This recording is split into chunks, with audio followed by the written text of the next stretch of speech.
kay YouTube mga fans.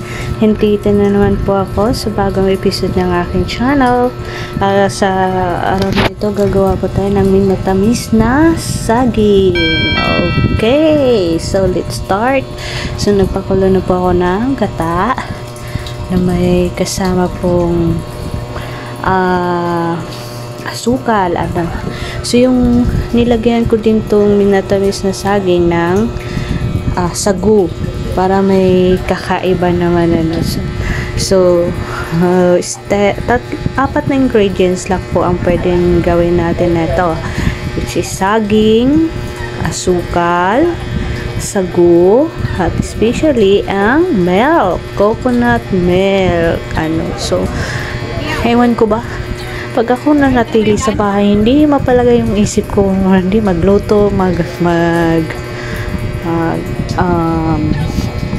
invento pagkain. Simple pagkain lang, pang mahirap na pagkain lang.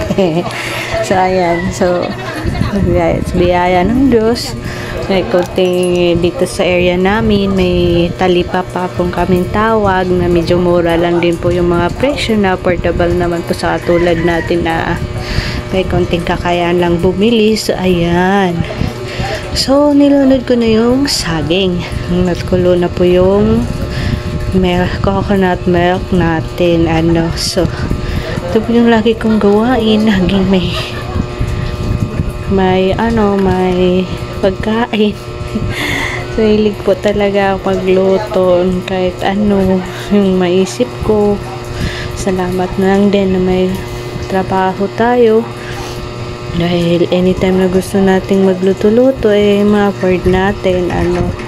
So mas maganda din kasi po matutong magluto, kasi kung bibili natin sa tindahan, hindi naman sa tayo mas makarami kasi tayo ng makain, maraming makakain. So yun, hindi tayo maano sa presyo, tsaka makakain tayo ng sakto. So walang limit, kain ng kain hanggat di mabusog. So yun, so ayan, sarap, namimiss ko ulit. So ganyan ako guys, pag wala na sa trabaho, kasi meron kami mga rest day sa trabaho. So yung isip ko hindi talaga mawag ulit yung pagluluto. Ayan, so dahil buntis tayo, kain na naman si buntis. Ayan, kain lang buntis para sa kabubuti ng baby. Ayan, so sarap talaga guys pag matikman mo na yung mga pinagluluto mo, nag-effort ka talaga. So ayan, so thank you again sa tagkilik ng aking YouTube channel. Thank you for watching. God bless everyone. Sana tangkilikin niyo po lagi ang aking YouTube channel, para po pagdating ng araw makatulong din po sa iba, hindi lang po sa amin kundi sa iba. Gusto ko pong tumulong din kahit papaano sa abot kaya ko.